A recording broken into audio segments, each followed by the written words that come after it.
Inilah penampakan menawan produk kerajinan seorang ibu rumah tangga Martisila Citra Pratiwi, warga Jalan Nur Hadi 3 Pelaju, Palembang.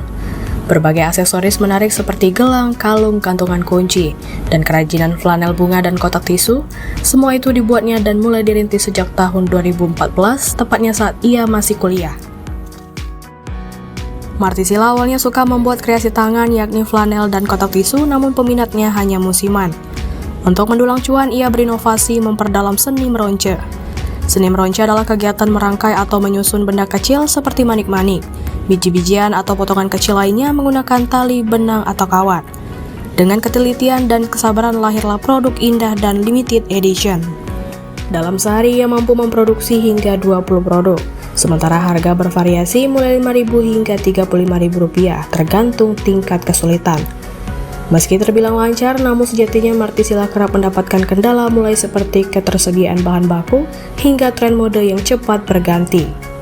Untuk itu, dirinya tak pernah berhenti berinovasi karena kerajinan tangan mengutamakan kreativitas. Selain itu, Martisila juga melek produk digital perbankan BRI. Kiatnya itu jangan berhenti untuk berinovasi, karena setiap kerajinan tangan khususnya itu selalu mengutamakan kreativitas dan terus berkembang dari hari ke harinya. Jadi jangan pernah stuck di satu posisi atau di satu mode, tapi mengikuti perkembangan zaman. Karena di sini bisa custom. Jadi kalau kita ada kemauan pengennya kayak gini, terus ownernya menyanggupin bikinnya.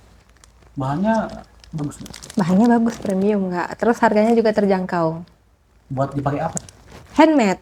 Kamu buat dipakai di mana? Nah ini saya bikinnya untuk kemarin pesan untuk di HP.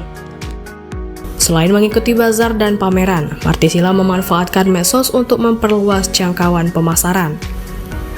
Dari Palembang, Ardiansyah Nugraha, iNews melaporkan.